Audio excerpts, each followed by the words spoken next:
Hello, everyone. Thank you so much for joining us, all of you from your homes. It's nice to, hope to see you in the library soon, but it's nice to have you all here with us tonight. My name is Sarah Marshall, and I'm the director here at Kent Memorial Library. Thank you for joining us for the inaugural event of the Edmund and Sylvia Morris Lecture Series. We are grateful to Ben and Donna Rosen for sponsoring and inspiring the series. Ken Cooper, a dear friend of the library and a former board president, he knew the Morrises well, and he will say a few words about them and their many contributions. Ken?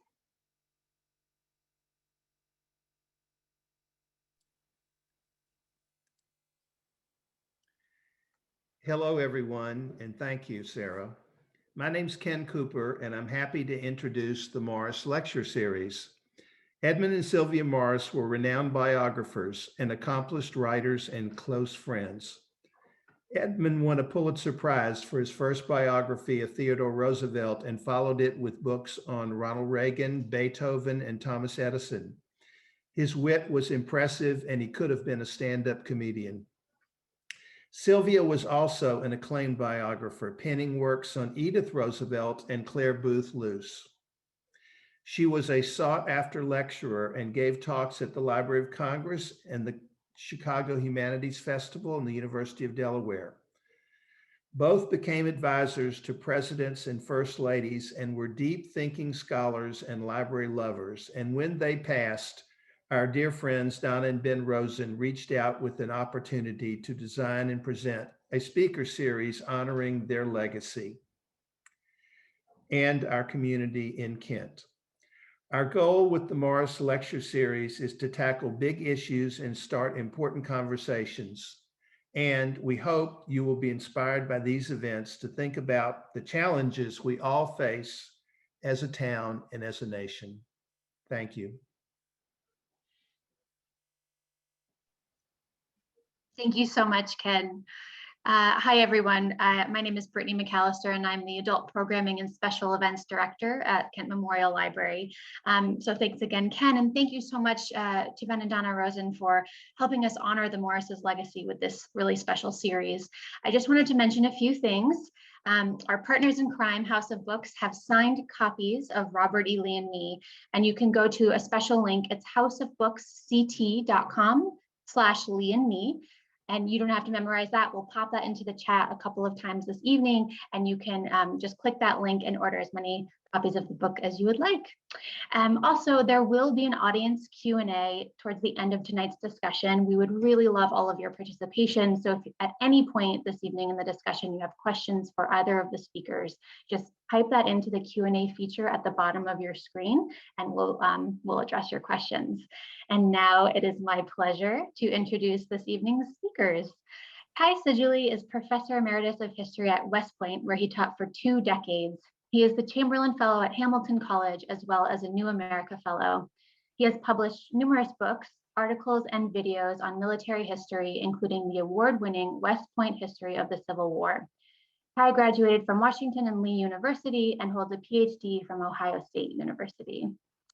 He will be joined by Crystal Feimster, a native of North Carolina, and she is an associate professor of the departments of African American Studies and History and the programs of American Studies and Women, Gender, and Sexuality Studies at Yale University, where she teaches a range of courses in 19th and 20th century African American history, women's history, and Southern history. So thank you both. Welcome, everyone, Ty and Crystal. Thank you. Thank you. Oh, okay. I didn't know if Ty and I were going to be both up at the same time. But let me just first start by thanking Ken Cooper, Sarah Marshall, Brittany McAllister, and Amanda Myers, who's working behind the scenes, for all making this happen and bringing us together this evening. But most of all, I'm really excited to be in conversation with Ty, who has written this brilliant and important and necessary book. And so let me just say right off the bat, thank you for writing this important book. And I want to start by just asking you, what compelled you to write this book?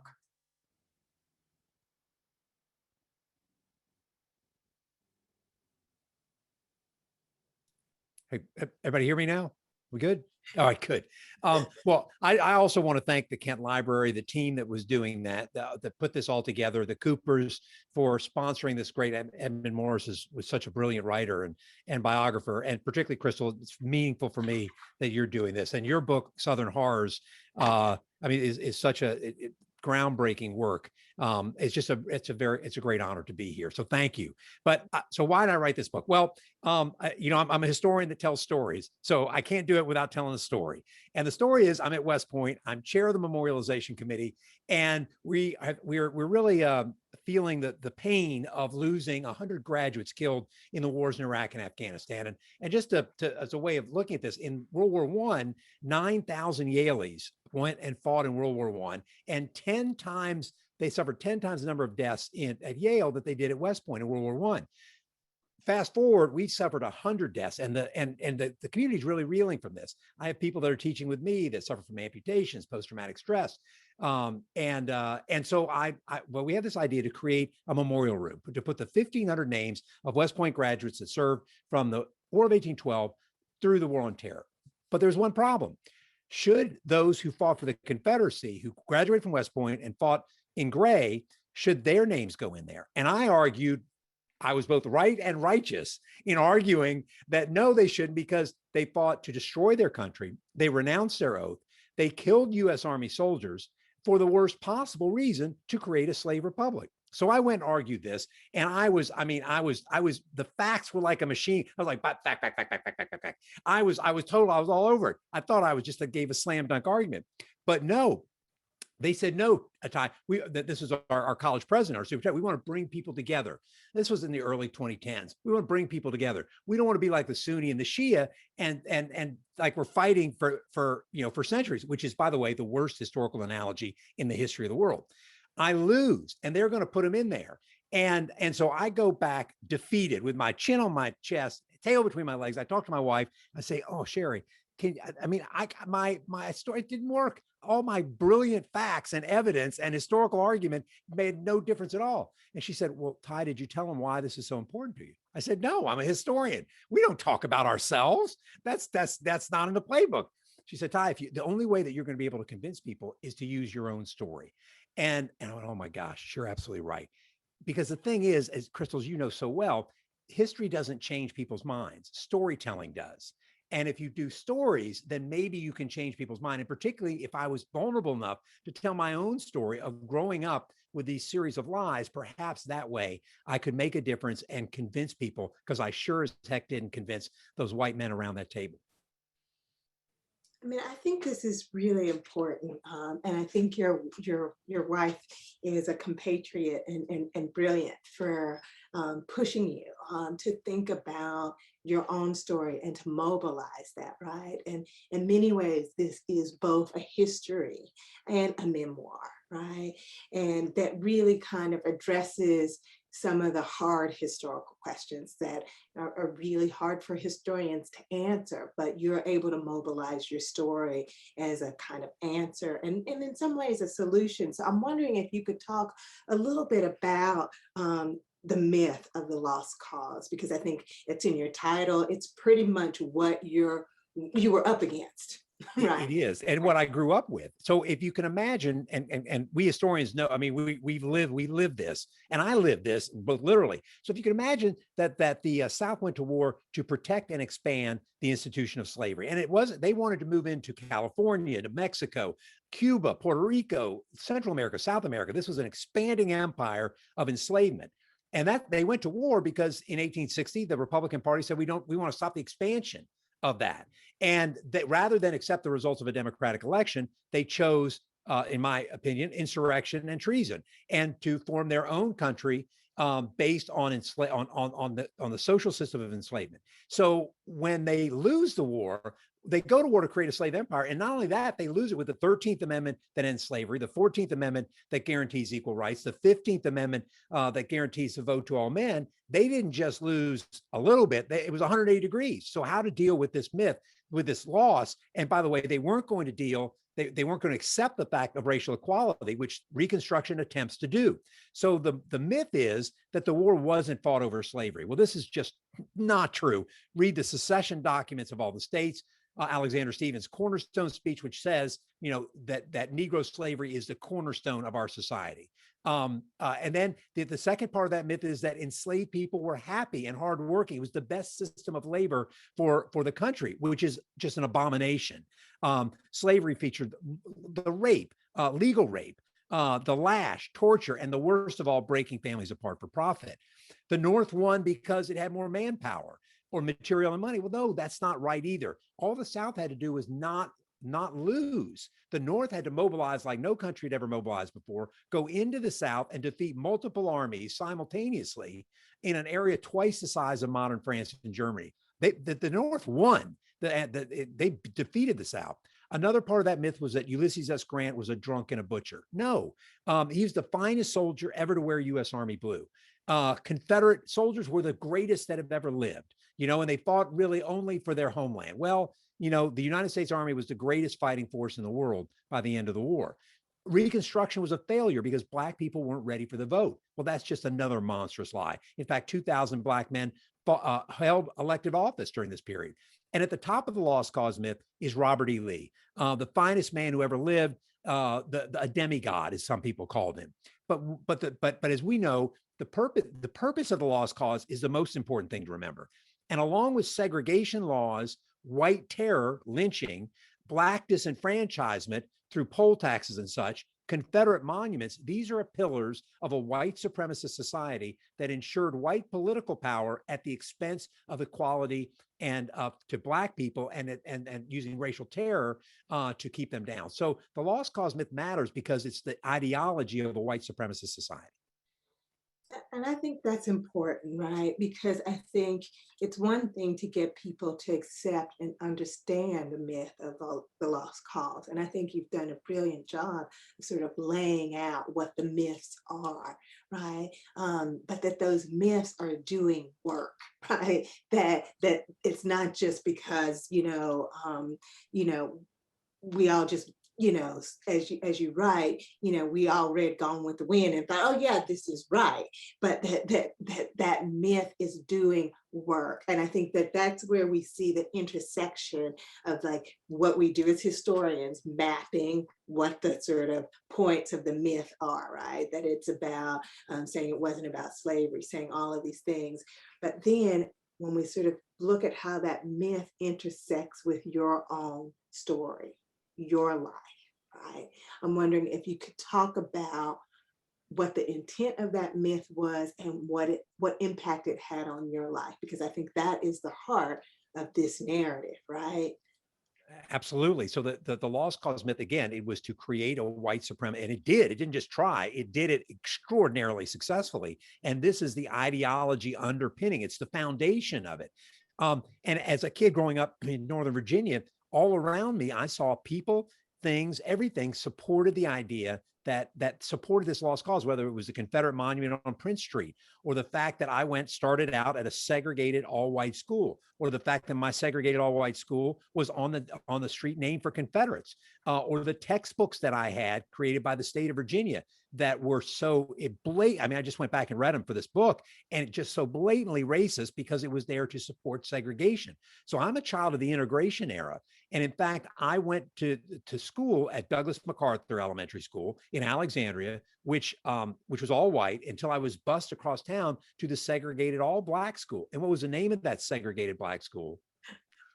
Robert E. Lee Elementary School. The other segregated Black school, Stonewall Jackson, named in 1961.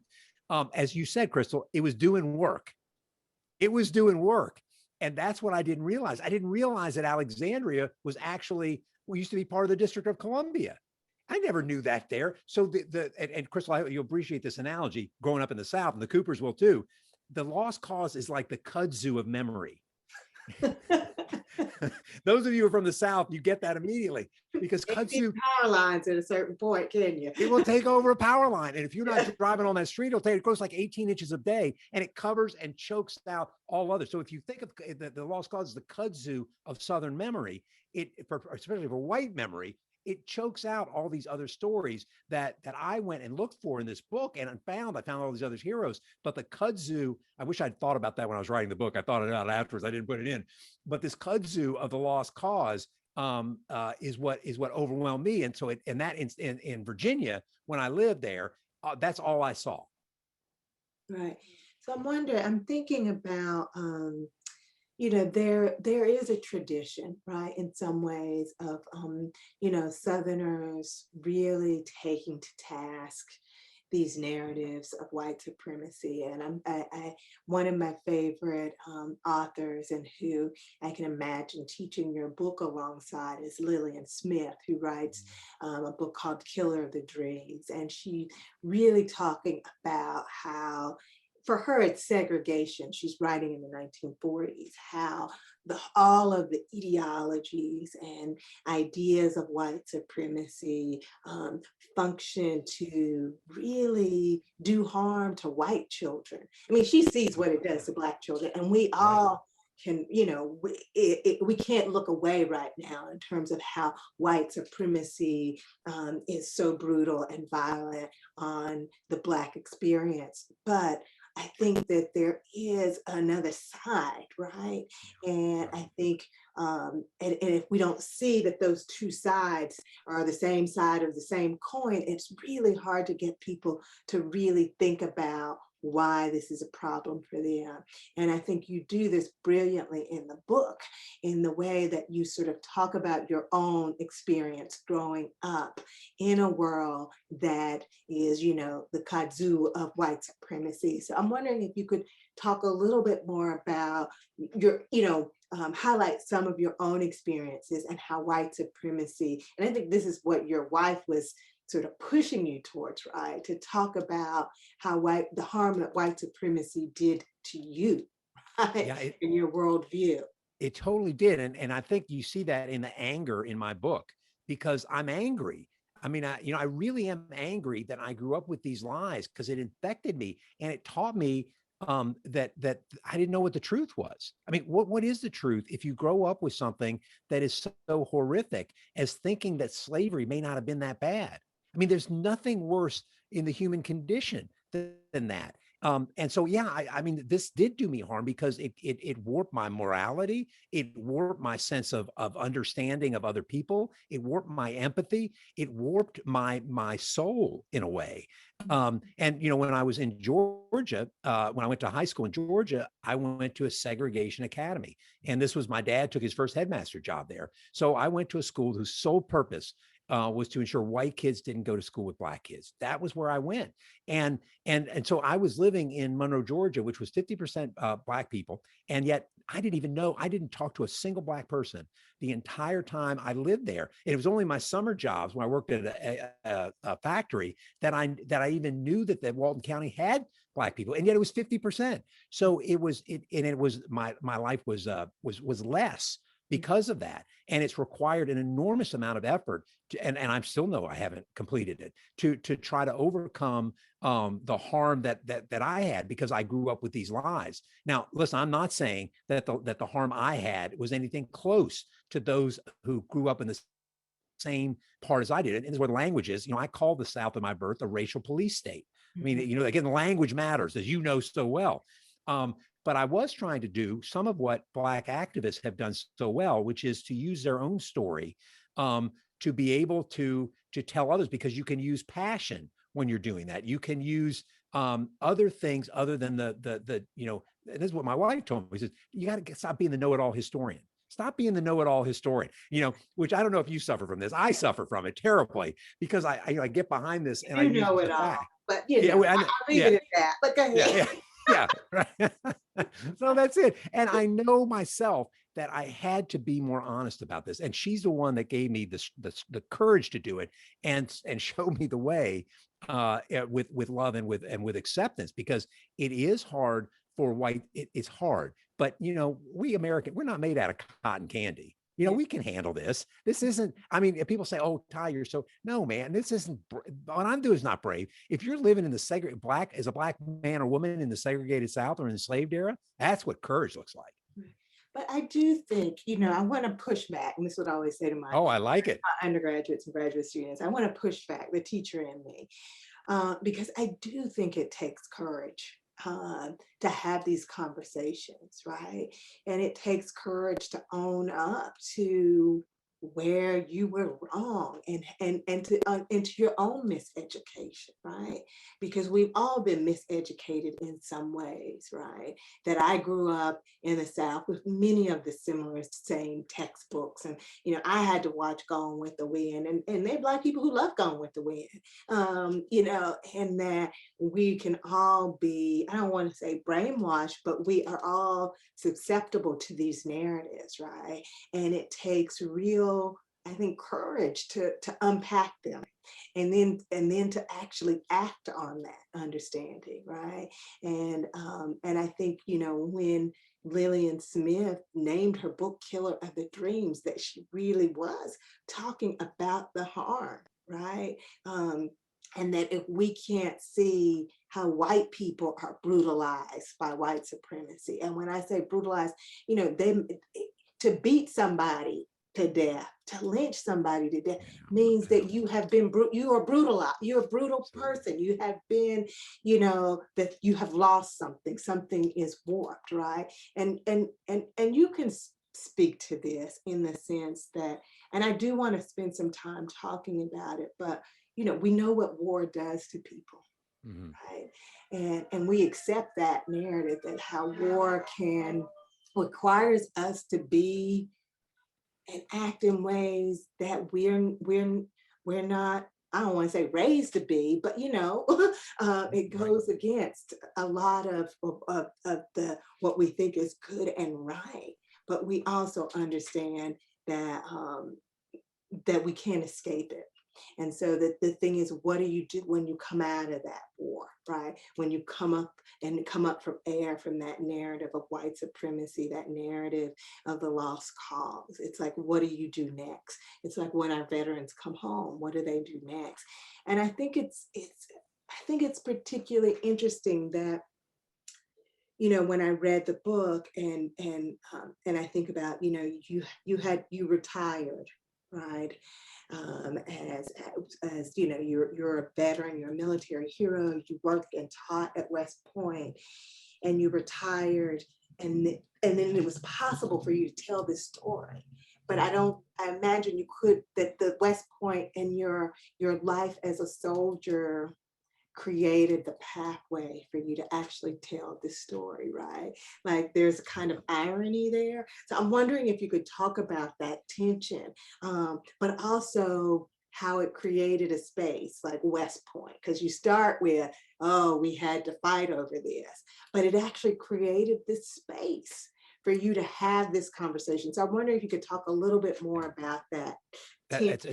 You're exactly right. In fact, part of it was that I had to change my identity. My identity changed. So it changed from someone who was a white Southern Christian gentleman that I was when I graduated from college.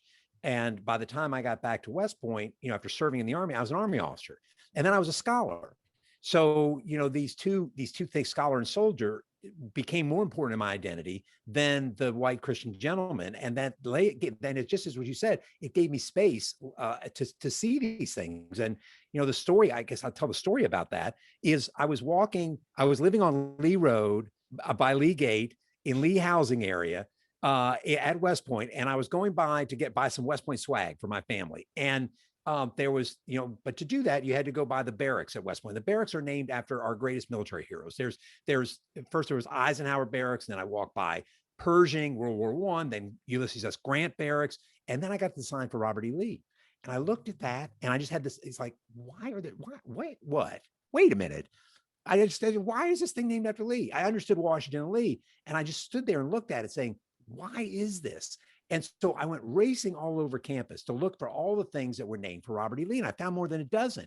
And the historian in me said, why is that? And I asked all the people that should know. Nobody knew. So I said, well, I'm a historian. I'm interested in this. I know the archives are here. I can solve this. And that process of the scholar in me, of going into the archives, that is what really changed. Because what I found, I said, oh, they'll put these monuments up right after Lee died in 1870. No. what happened is that in the 19th century, West Point was an anti-Confederate monument.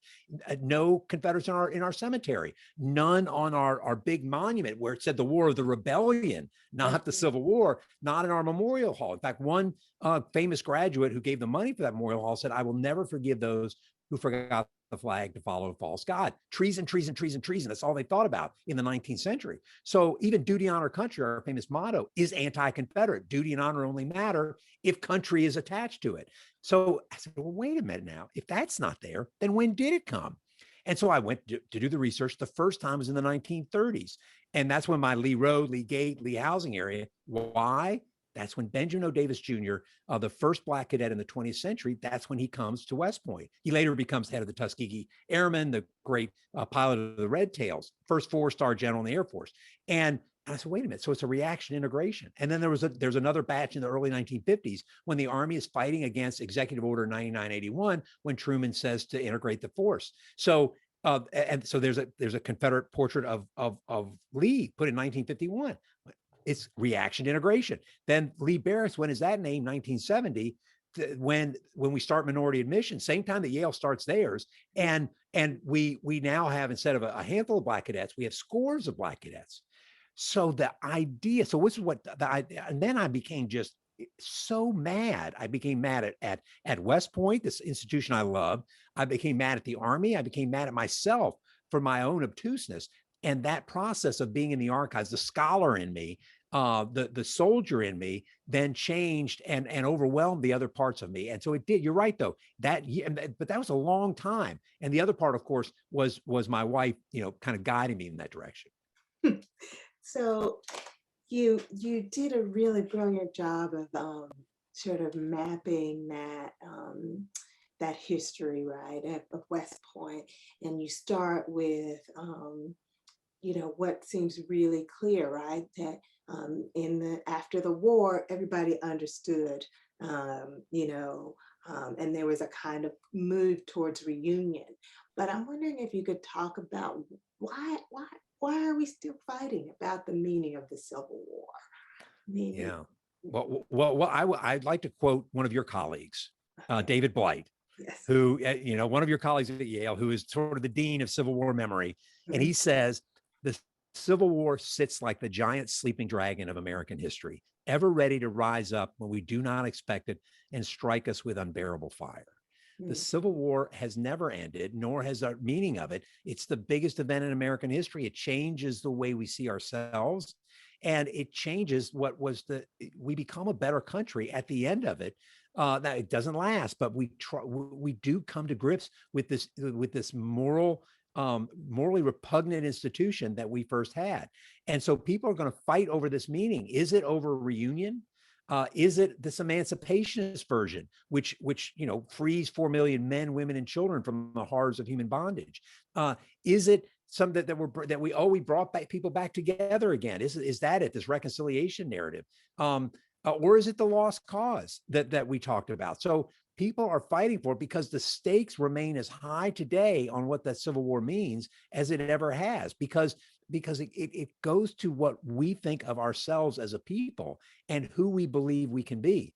Do we believe what we can be with Grant at the end of the war, with the United States colored troops freeing who had escaped and now fighting for their own freedom? I mean, this is the America at its best in the Civil War and at its worst.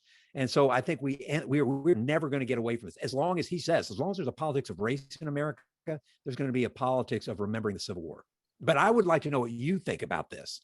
I mean, I think it's a hard question, right? Because I think,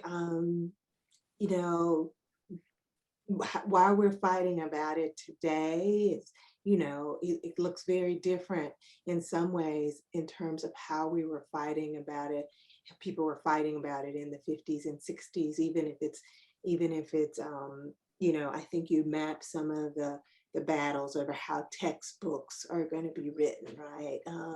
And we know that historians have fought, even as we want to believe that, as historians, we can get to a truth. we also know that there was the Dunning School, right, that Yeah. wrote a particular kind of history of the Civil War and Reconstruction, and then there's the revisionist, right, and it's we're at a moment, right, that that requires us to revisit this fight. And revisit what the stakes are, right? And the stakes are really, are we a democratic nation? Do we live up to the ideals of equality and equal protection under the law, right? And those are what those amendments, right, were about, that you kind of laid out. And that those things aren't always a given, that we're constantly having to fight for them and to maintain them. And the Civil War was that moment of reckoning for the nation, right? And we're still constantly reckoning with it. So I think that, we can't escape that Civil War. That Civil War I mean, I don't know any other way to say it. It's so true, though. We can't, fight, but it's that war, yeah, right? we're so right. And yeah, it is. And we keep coming back to it, and we're not going to get away from it until we really, I don't know if we'll ever get away from it, but we certainly won't get away from it until we're more honest about it and honest about ourselves. And that I think we can do, but it takes hard work to be honest. Honesty does not come easy to anybody, but Right. particularly for people, white men in the South, doesn't come easy. Right. And I want to talk about that, and I'm going to get to, I'm going to ask you about the Southern gentleman, but before I move to that, I want to, because we're Southern, I'm from the South, you're from the South. I claim my Southern identity, that the world has, and I'm sure you experience this, and I experience it differently from you, but like when people think about the South, they have a particular image, right? The South is always white. It is always racist, and it is always backward, right? I am not white, I'm not racist, and I'm not backward, right? You're not racist and backward. So there's this way in which we want to be a part of this place that's the South, but there is this kind of mythology about what the South looks like, and it's always backward and benighted. But we could argue, right, and I argue as a Southern historian, that like it is the South, right? It may be that kind of what people want to see it as the dark underside, right? But the South is the nation, right? In many ways, for good or for bad, right? And so that like the debate over the Civil War is always in some ways still about the South being bad and the North being good and the North being right. Now, don't get me wrong, the Union was on the right side, and I'm glad they won the war. Yay, I'm great. All right. But I think that and when we think about reunion, right, that the North was implicated. The North was implicated, and it's implicated. The nation is implicated in white supremacy, right? But we also know that the South, when we think about civil rights, right, and we think about the parts of the nation that has held us to those democratic ideals, white Southerners and Black Southerners have been at the forefront of that, right?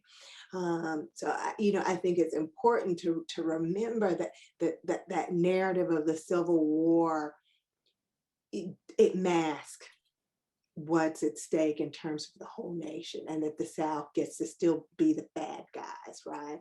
But as you said, West Point was committed to putting Robert E. Lee up.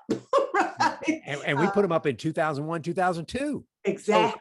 So, and if you go to the southern cities, and you've done this, I've gone to most of the southern cities. The last was in Jackson, and they have a dynamite slavery and civil rights museum there. It's amazing. Most of the cities of the South have these amazing museums coming to grips with this. And I go to the northern cities, they don't have it. My sister lives in Portland, Oregon. Their museum doesn't talk about the fact that the Constitution of Oregon said no Black people in the state. Right. And they don't mention that at all. So the racism goes from sea to shining sea. Yeah. It's the virus in the American dirt. It's not just a Southern problem. And the Southern cities, I think, have gone a long way, further than many other cities elsewhere. Right.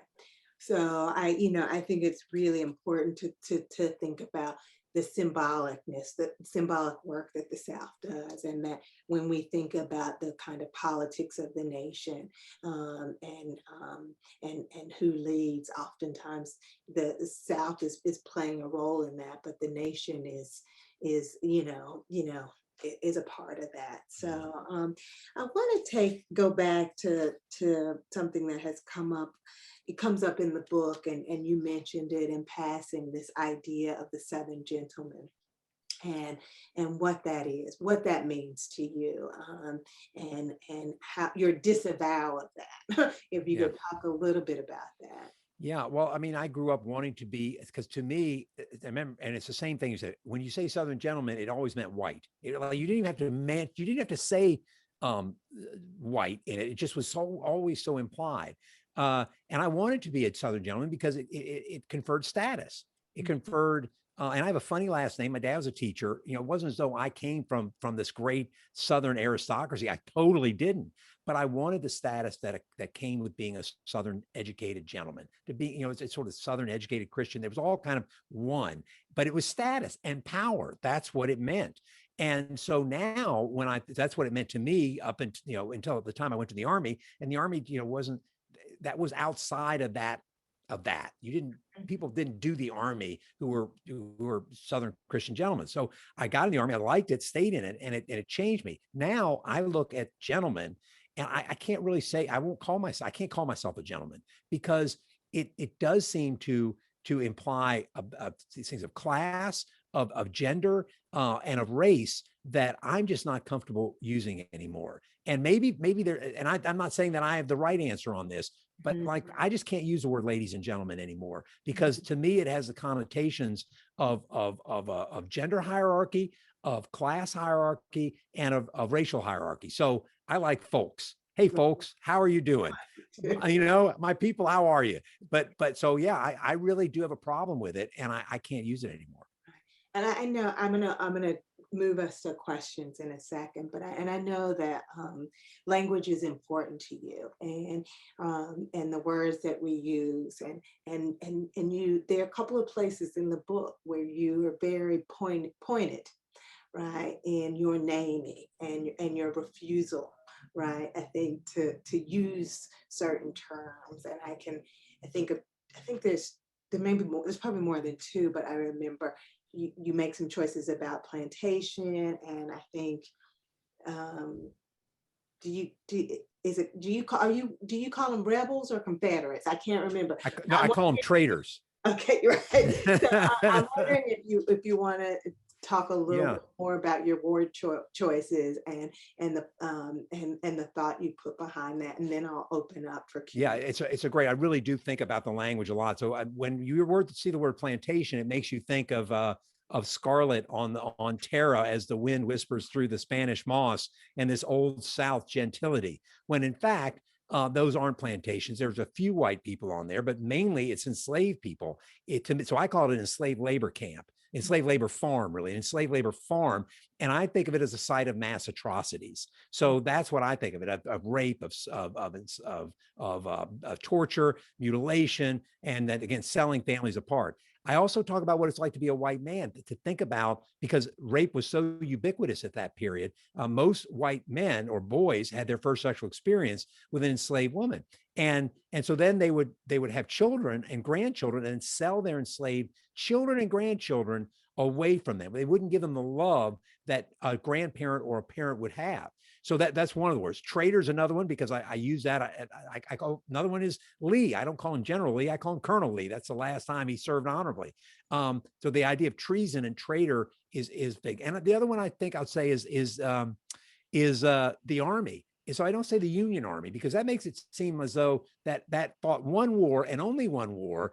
And it's like Karl Marx would say, it's in the dustbin of history. No, that was the U.S. Army that wore the same blue uniform that I wore, the same blue uniform that George Washington picked. And that was the United States Army that defeated an insurrectionist force. So I will call it the United States Army. Those are United States Army soldiers who defeated insurrectionists. And by doing that, now we don't put them on the same moral plane. They are on a different plane. And by doing that, we honor those who fought for the United States Army, and we see the others as the enemy. Right. I appreciate that. And I think that's really powerful, and that we often sometimes forget the way that language can do work for us in this way. And I've really enjoyed this conversation. And I'm looking Oh, forward to continuing it. But yes. we're at 7:41, and I promised that I would start taking questions at 7:40. And there are a few in the box. And if other folks have questions, please don't hesitate to write them in the Q&A boxes. But we're going to start with Juan Marino's question. He says, Ty, did you convince the committee at West Point about your take on the Confederacy? It's a great question. So what happened is I lost, and then someone told a black alumnus, a graduate of West Point, about this, and he did a Freedom of Information request, raised complete and total hell. And now my bosses brought me in and accused me of leaking the information. And I said, no, wait a minute. It wasn't me. I'm a soldier. I know not to do that. And then again, my leadership started screaming at me because one actually said, listen, putting Confederates in that memorial room has nothing to do with race. And I was like, oh, sir, oh, please, oh my gosh. But so anyway, because of this, the black activism, they did an emergency vote, which they've never done an emergency vote my entire time there. They didn't allow me to be in the room. And then they voted they overturned that vote. And so the Confederates were taken out. Thank goodness, because we dedicated that room a month after that Confederate sympathizing murderer, don't like to give his name, Confederate sympathizing murderer killed 9 black parishioners in Charleston. So could you imagine how terrible that would have been if those names would have been in there? But because it wasn't me it wasn't me that convinced them. It was the activism of a black graduate. So good question. Yeah, thank you. And we have a question from Katie Dolan, and she says, for someone who works at an institution which has named spaces, funds, statues, etc., honoring Confederates, slave owning, or generally racist historical figures, how do you recommend they take action to remove the honor? Well, I think that this is what we end up doing is that most of the schools that have done this successfully, and Yale's one of them, is that you have to have a commission, you have to have a committee, you have to have people that from all walks of life in the institution to take a look at this and to understand your own history. Remember that monuments tell you more about who emplaced them than about the figure memorialized. So to understand the context of it, and I just had a student finish a paper. So this semester I taught a Civil War memory class, and each student took a monument and wrote about that monument from when it went up to when it went down. And it was fascinating. They were fascinated. I was fascinated because they had to go back to the history and find out, read the speeches. And when you read the speeches of when those things came, it's just awful. Often talking about Anglo-Saxons and talking about white supremacy. I mean, they're very clear about why they're doing these. So looking at the context of what it is, and so you have historians, you have activists, you have other leadership in this community that has to come together. But if you can create a committee, whatever it is, to find out the history of it, that's the foundation. So you're speaking to a historian. So what I'm going to say, the history is the foundation. If you can get the history, then that is often something that can convince people. So whether it's about the people honored or it's about the people that honored them. Mm-hmm. And Crystal, I think you've seen a lot of this too. I don't know if you have. Yeah, I think you sort of hit the nail on the head there. And I think, Katie's question about, how do you remove the honor is interestingly crafted, because I do think that there are going to be moments where the statue won't come down, right? But the community is having a conversation about the time and the place that monument went up, acknowledging what it was meant to do and trying to undo some of that, right? And because as we know, sometimes you take a marker down, people still remember what was there. And so you have to have these conversations about acknowledging why somebody was honored in that moment and how that is no longer the case. because we can't erase history. And a lot of times people think, oh, when you take the monuments down, you're erasing history. And we're like, no, we're actually rewriting the future. But we have to actually acknowledge the past and have those conversations, and that acknowledge that we're at a place now where we can no longer honor those people. And so I think that that's an interesting and important way of kind of thinking about that question, Katie. So thank you. There are a couple of other questions. I wanted to just, there's one that is linked to this one, Ty. So I'm gonna skip one, but I'll come back to it. But Eddie, I'm going to destroy his name, but Mulali, I know that's probably not right, so I'm gonna call him Eddie M.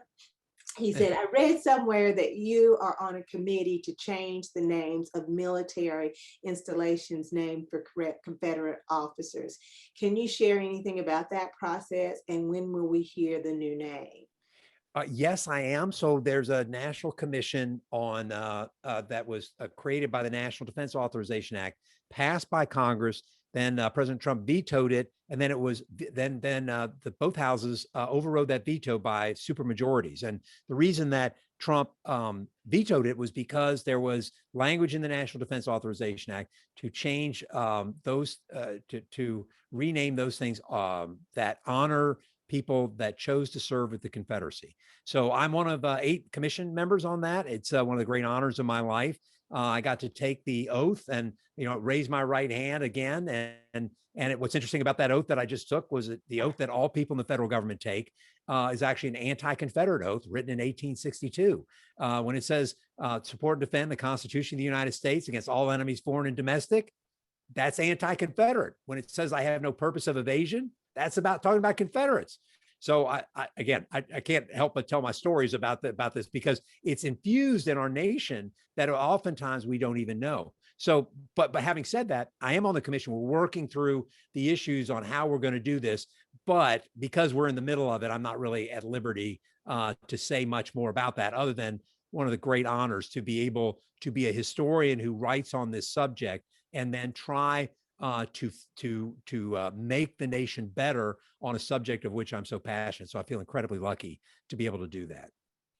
Thank you. And now I'm going to go back to Tyler Cheney had a question, and he asked, or it could be a she, I'm sorry.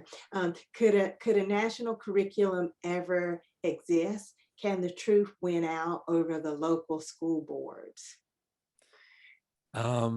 I mean, we're a federal system that we have no Department of Education doesn't do that. And so, no, I don't think there'll ever be a national, there could be a national curriculum, but whether schools want to do it or not, looks no, because history is dangerous because it challenges our myths and our identities. And that's why why Crystal and I are both historians, because there's so much power in the narrative of history. And when you create narratives around your historical myths, then the reaction can be ferocious. And when I did a video about 6 years ago in my uniform, where I said the Civil War, that citizens of the Southern states fought to preserve slavery. That's why they fought the Civil War. I mean, I got death threats as an Army officer because I said the Civil War, the Southern states seceded to protect and expand slavery. So I don't think it will happen, but that doesn't mean it's not happening. That doesn't mean that school systems aren't doing it. My sister-in-law is a teacher in Loudoun County, Virginia. Virginia is getting after it. It's amazing that the state that led massive resistance to integration, that created these toxic textbooks that I had, are now going in the opposite direction. So I have hope in some places. Other places, not so much. I don't know, Crystal, what do you think? I think that's a hard one, but I do think that I mean, and it's we are seeing. I mean, even if we just think about the 1619 project, right, and how political that is, and the fight over that, it's something that I think is going to be done on the state level and done at the local, and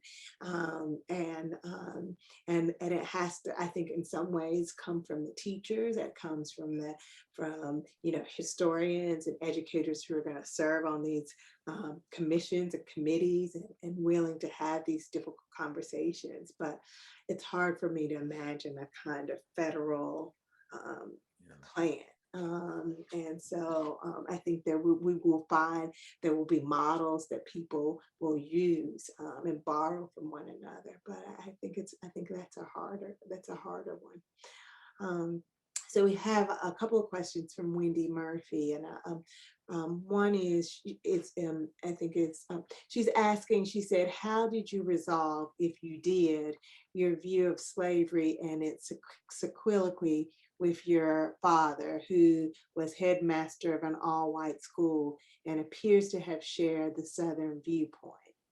Yeah, it's a great question. So really, how does my family deal with this? Well, my sister saw the lies of the lost cause far earlier than I did. And she was another inspiration to me because she's been very honest about the problems, particularly with gender, of growing up in the South.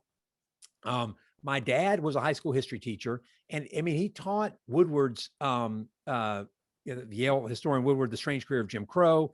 He used the best textbooks at the time, which were, I think, American Pageant. But looking back on it, he was infused with this lost cause myth too. In fact, he told me the story that when he was a kid growing up on the Gulf Coast of Mississippi, that he and his brother used to run down the aisle of the church. And why were they running down the aisle of the church? They wanted to sit in this one particular pew because there was a plaque there that said, "This is where Jefferson Davis sat during church services." So my dad's still alive. He turns 90 in a week or two. And he loves me more than he loves the lost cause. So over the last several years, as I've been talking about this, because really I don't talk about much of anything else but this, he has come to understand and has changed his mind so that the Confederate flags we had up over the mantle, that's not there anymore. And the picture of Lee and Grant, that's not there anymore. So even if you're 90 years old, that doesn't mean we can stop learning. And he certainly has. He has stopped. He does not think the way he used to. And that gives me hope too. And I think that's why this work is so important and necessary. That I think it is about changing minds and re-educating the next generation. So I just wanted to kind of acknowledge that, because I think it's powerful point to acknowledge your father's change of heart and change of mind. And then, Crystal, just one other thought on that. So I get so many emails from people of my generation and older, particularly white men and some white women, that say that, either this has changed my mind, or I thought this, but I just didn't know the history behind it. So there are an enormous number of people that are willing to change their mind. Now, there are always going to be some that will never change it, but more people are changing now. I mean, the thing about America is it changes very slowly until it changes fast. Right. And we have seen over the last 5 years change. We have seen change now. But it's not, it never is set. If people don't fight it, the backlash will come. And we're already seeing the backlash come every time that there's a movement toward understanding of our racist past. There is a backlash for it. So it requires us constantly to fight. And I think that's what we historians that talk about this is what Crystal does. Certainly what I'm trying to do is to fight this in the public sphere. And that's the other thing that we historians want to do is don't just do this. We want to do it in the classroom so that the next generation of students don't do it, but we want to do it. And that's why it's so wonderful for us to be a part of this conversation to outside of the ivory towers so that we can talk to other people interested about this, because these are fascinating subjects that people want to talk about if they are given the opportunity. Right. We have, I think, time for one last question before Brittany probably will come back in and close our conversation. And I just wanted to get it in because Tony Kaiser put this in, and he asked, where are some monuments standing that should now be removed? I mean, important Confederate ones. There are about 1,600 of them left to go. I think we could start with changing some of the laws that Alabama, Tennessee, and others that Florida have, which don't allow local communities to change them, to move them if they want to. So this is always going to be a local community activity unless it's on federal land.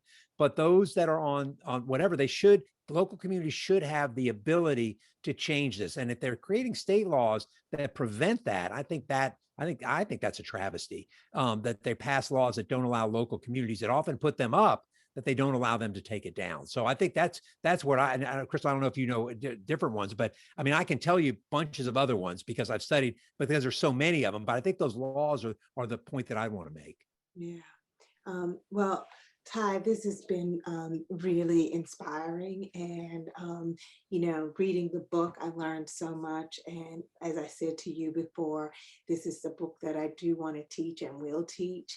But it was even more enjoyable to just be able to talk with you and hear you and see you come off the page. So thank you for having this conversation and for doing the work. Oh, Crystal, thank you so much for taking your time. As everybody knows, this is the end of semester, and there's no crazier time in an academic's life than at the end of the spring semester. It is just insane. So I just thank you so much for taking time out of your busy schedule. You did a great job, and it was wonderful to just have a conversation rather than just be talking. So thank you so much. Thank you. And thank you both so much. Thank you for being here. And we will place this on our website so people can keep using this as an educational tool in the future. And again, we are selling, House of Books in Connecticut, Kent, Connecticut is selling copies of the book. Ty was so generous to sign them. So head to houseofbooksct.com/Lee and me. So thank you both so much. We really appreciate it. Oh, thanks, Brittany. You did a great job. Thank you, everyone. Thank you.